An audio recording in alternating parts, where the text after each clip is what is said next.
अस्सलाम वालेकुम, सत श्री अकाल। मैं हरमीत सिंह और आप देख रहे हैं आपका अपना यूट्यूब चैनल नाज़रीन तसनीम नंबर हमारे पास है जो आपके साथ शेयर कर रहे हैं।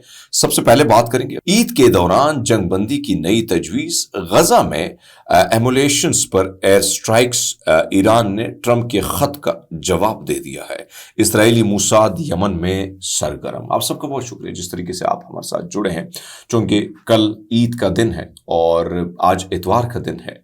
अल्लाह करे कल ईद हो, अगर होगी तो पूरी दुनिया जो है ईद सेलिब्रेट करेगी। लेकिन आप सबसे मेरी गुजारिश है कि ईद के मौके पर ईद की नमाज में आप सब ने गजा के इंसानों को याद रखना है।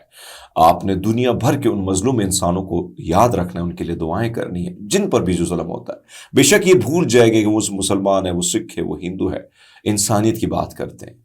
अगर हम यहाँ पे बैठे हैं तो हम इंसानियत की बात करते हैं और ये प्लेटफॉर्म इंसानियत के हवाले से, इंसानियत पर जुल्म बर्बरियत के हवाले से। सो आप सब ने नमाज जो है उसमें पूरे पाकिस्तान के लिए भी दुआ करना है कि पाकिस्तान में भी अमन आए और खुशहाली और पूरे इंसानियत में भाईचारा हो। इंसानियत में भाईचारा होगा तो हम आगे की तरफ बढ़ सकेंगे। गजा में जंगबंदी के खिलाफ वर्जी के बाद 12 दिन तक मैसूर पट्टी पर इसराइली हमले अब भी जारी हैं। दूसरी तरफ हमास ने ऐलान किया कि तंजीम और सालिसों के दरमियान जंगबंदी के दोबारा शुरू करने के लिए बातचीत हालिया दिनों में तेज हुई है। नई पेशरफ्त सामने आई है। इसराइली ब्रॉडकास्टिंग कारपोरेशन के मुताबिक ईद उल फितर की जंगबंदी के बदले में कुछ इसराइली कैदियों की रिहाई की तजवीज पर तिल एबब में इत्तेफाक कर सकता है।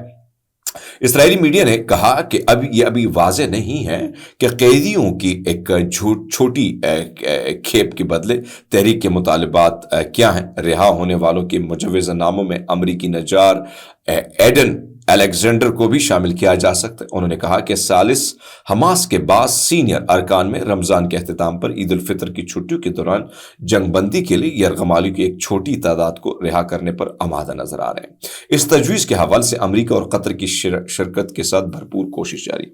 अब आपको पता है कि एक तरफ तो मामला ये है कि कैदियों के हवाले से अभी भी नेतन्याहू पे बहुत बड़ा दबाव है। अब नेतन्याहू के बगैर किसी दबाव के हमले क्यों करता है वो भी आपके सामने हमने रखा कि उसकी वजूहात ही है कि नेतन्याहू साहब जो है वो चाहते हैं कि किसी न किस तरीके से उन पर जो केसेस है या उन पर जो फर्द जुर्म आयद होनी है वो खत्म हो जाए। तो ये बड़ा प्रॉब्लम है। सो बहरहाल एक तरफ तो ये सिचुएशन है, देखना ये है कि आगे क्या होता है। जो कुछ होगा वो हम आपके सामने रखेंगे। ईरानी हुक्काम ने कहा है कि उन्होंने अमेरिकी सदर डोनाल्ड ट्रंप की जानिब से भेजे गए खत का बारीकी से जायजा लेने के बाद उसका जवाब दे दिया है। दूसरी तरफ ईरानी ज़राए ने खत के मतन का इंकिशाफ किया है। पैगाम के मतन में लिखा है कि जनाब आयतुल्लाह खामनाई, आपकी क़यादत और ईरान के अवाम के तहे दिल से एहतराम के साथ ये खत अपने ताल्लुकात के नए उफ़क़ों को खोलने के मकसद के साथ लिख रहा हूँ। हम ताल्लुकात को गुज़िश्ता दिहाइयों में तनाज़ात, गलत फहमियों, गैर ज़रूरी मौक़ों से भी ख़राब किया है। दुश्मनी छोड़कर ताउन और बाहमी एहतराम का नया बाब खोलने का वक्त है। आज हमारे सामने भी एक तारीखी मौका है। अमेरिका मेरी क़यादत में एक साथ मिलकर अमन और खुशहाली की तरफ एक बड़ा कदम उठाने को तैयार है। हम अपने दोनों ममालिक के अवाम के मफादात को बाइख्तियार बना सकते हैं, बल्कि हम मशरिक़ वस्ता और पूरी दुनिया में अमन और इस्तेहकाम की राह हमवार कर सकते हैं। किसने लिखा है? डोनाल्ड ट्रंप साहब ने लिखा है, अमेरिका के प्रेसिडेंट ने। मैं आपको खबरदार करता हूं कि अगर आप अमन के लिए इस बढ़ते हुए हाथ को मुस्तरद करते हैं, अगर ईरानी हुकूमत ने दहशतगर्दों की हिमायत का रास्ता इख्तियार किया है और दहशतगर्द तंजीमों की हिमायत जारी रखी है, तो हमारा रद्दअमल फैसलाकुन और बर्क रफ्तार होगा। ये धमकी भी है। अब इसमें हम आपकी हुकूमत की तरफ से अपने अवाम या अपने इत्तेहादियों को दी जाने वाली धमकियों के सामने खामोश नहीं रहेंगे। अगर आप मुज़ाकरात के लिए तैयार हैं तो हम भी तैयार हैं, लेकिन अगर आप दुनिया के मुतालिबात को नज़रअंदाज करते हैं तो तारीख याद रखेगी आपने एक बहुत बड़ा मौका गंवा दिया। अब इस खत में वाज़ेह तौर पर डोनाल्ड ट्रंप ने क्या किया? ईरान को एक तरफ तो उन्होंने कहा है कि भाई साहब ठीक है, बातचीत करते हैं, नया मौका तलाश करते हैं, मशरिक़ वस्ता में अमन चाहते हैं। यानी मशरिक़ वस्ता में अमन क्या है? इसराइल के लिए रास्ता हमवार करना। अमन कौन नहीं चाहता? हम भी चाहते हैं, अमन चाहते हैं, लेकिन क्या यह मुतालबा इसराइल से किया जाता है? बिल्कुल नहीं किया जाता कि भाई साहब आप भी तो अमन करें ना, आप भी तो ईद के दिन है, रमजान का महीना है, आपने बेदरिग लोगों को शहीद किया है, جس کی مثال نہیں ملتی ہے. تو ایک طرف تو آپ یہ سوچ رہے ہیں، آپ یہ کر رہے ہیں، دوسرے آپ ایران پر یہ دباؤ ڈالیں کہ بھائی سب آپ پیچھے ہو جائیں، نہیں تو پھر آپ کے ساتھ لڑیں گے. تو یہ دوسرا خط کا وہ ہے جو ایرانی حکام نے جاری کیا ہے کہ بھائی صاحب یہ وہ خط ہے. وہ بھٹو صاحب نے بھی ایک خط لہرایا تھا راجہ بازار پنڈی میں کہ بھائی صاحب یہ وہ خط ہے جو سفید ہاتھی نے بھیجا ہے، اور جس میں انہوں نے لکھا ہے کہ میں آپ کو خبردار کرتا ہوں اگر آپ ایٹمی معاملات سے پیچھے نہ ہوئے تو ہم آپ کو لٹکا دیں گے. لیکن وہ وقت دور تھا. ایران ڈفرینٹ کنٹری، ایران کا ایک الگ معاملہ ہے.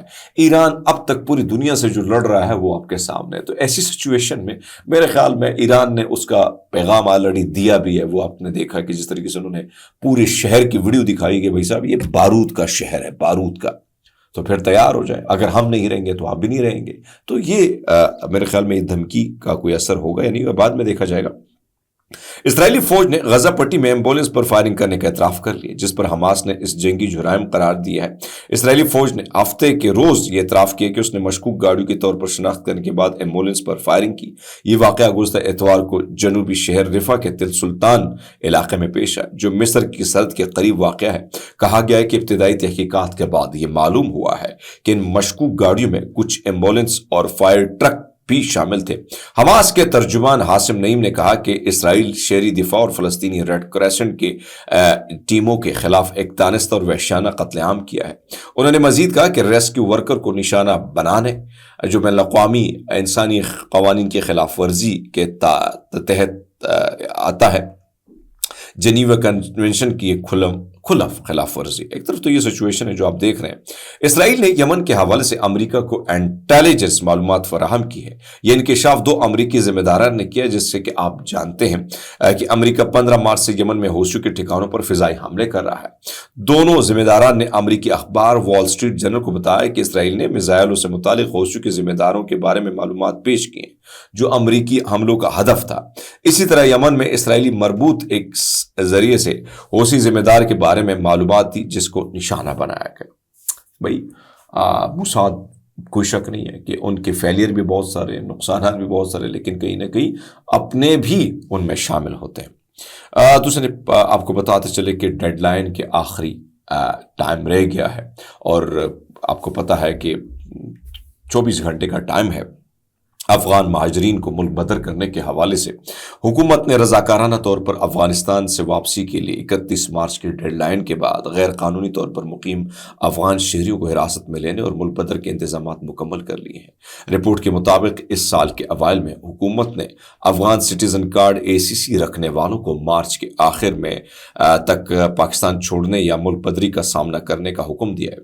انسانی حقوق کی عالمی تنظیموں کی جانب سے اس فیصلے پر نظرثانی کی درخواست کے باوجود حکومت نے ان کی وطن واپسی کے ساتھ آگے بڑھنے کا فیصلہ کیا ہے. 31 مارچ کی ڈیڈ لائن کے بعد ACC ہولڈرز کی وطن واپسی کے انتظامات کا جائزہ لیا گیا ہے. دوسرے نے یہ بھی کہا گیا ہے کہ بھئی صاحب سختی سے نمٹا جائے گا. جو لوگ ان کو رینٹ دیں گے، جو لوگ ان کو جو ہے ان کو یعنی کسی جگہ میں پناہ دیں گے، ان کے خلاف بھی سخت سے سخت اقدامات کیے جائیں گے. میں ہمیشہ کی طرح یہ بات کروں گا کہ بالکل نہیں ہونے چاہیے تھا. عید کا دن ہے اور کم سے کم ان کو عید کی خوشیوں ان سے نہ چھینی جاتی. کم سے کم حکومت کو یہ سوچنا چاہیے کہ وہ بھی انسانیت کو تو چھوڑیں، آپ کے مسلمان بھائیوں کا ملک ہے، وہ بھی آپ کا ہمسایہ ہے. بے شک آپ نے ان کا اتنا خیال رکھا ہے تو جاتے جاتے بھی تھوڑا خیال رکھ لیتے، کیونکہ 1 مہینہ انہوں نے روزے رکھے ہیں اور ان کے پاس 7 بچے ہیں، ان کے خواتین ہیں، ان کے بزرگ ہیں، ان کے لوگ بیمار ہیں. تو کم سے کم اس قسم کا کریک ڈاؤن جو ہے، مزید تلخیاں ہمارے بارڈر میں، ان کے بارڈر میں اور ہمارے بارڈر میں جو ہے وہ پیدا ہوں گی. دونوں طرف حالات ٹھیک نہیں ہوں گے. ہونا تو یہ چاہیے تھا کہ عید کے بعد اگر آپ اس قسم کا معاملہ کرتے تو بہت اچھا ہوتا. بہرحال حکومت کی یہ ان کا کام ہے، میں صرف تجویز دے سکتا ہوں. اب تک کے لیے اتنا ہی دوستو. اپنا بہت سارا خیال رکھیں. بہت شکریہ.